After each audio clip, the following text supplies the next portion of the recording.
So is it sensory or is it autism?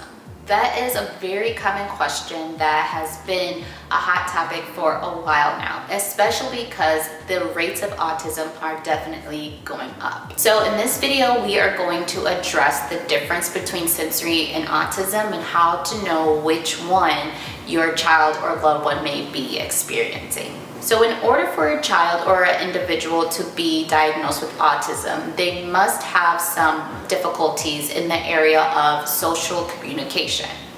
So when I talk about social communication, it could mean a variety of things.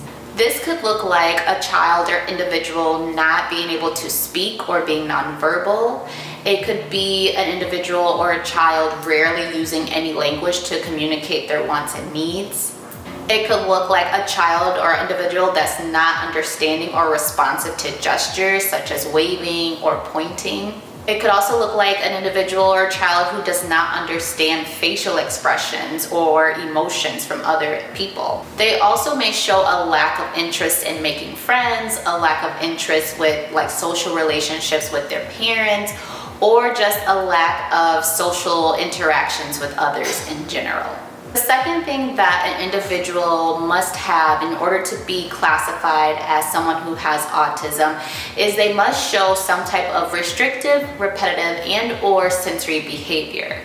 So what does this look like? This could look like a child that repetitively lines up their toys. This could look like a child who repeatedly flickers things or taps things, so something that they constantly repeat over and over. This could also look like a child who is very restrictive in terms of their routine, and they have a very, very hard time with change or transitions, especially to things that are new to them. This individual or child could also have very, very limited interests or very specific interests in which they talk about or express their interests in all the time. These children or individuals may also show some sensory sensitivities, so they may be opposed to loud noises. They may not like the feeling of clothing labels. They may be afraid of flushing the toilet because of the sound. They may be afraid of different textures or different things of that nature.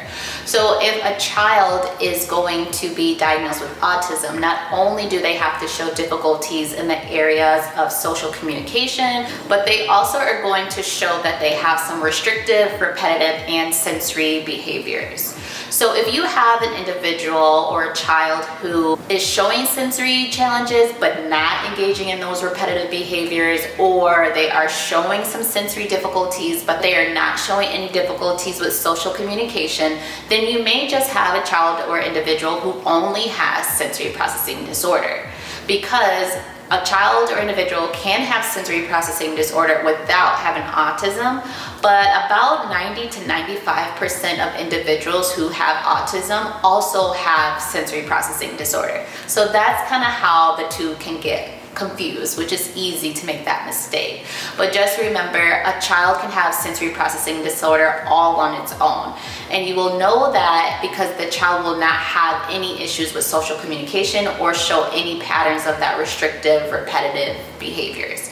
So I hope this was helpful to you, and if you would like to learn more about sensory processing disorder, make sure you continue to follow along. And also, if interested, I have developed a course. It's called the Sensory Crash Course. It's a sensory course for beginners. So in this course, I break down sensory processing. I talk about sensory processing disorder. We go through tons of examples of some red flags that children with sensory processing disorder may display.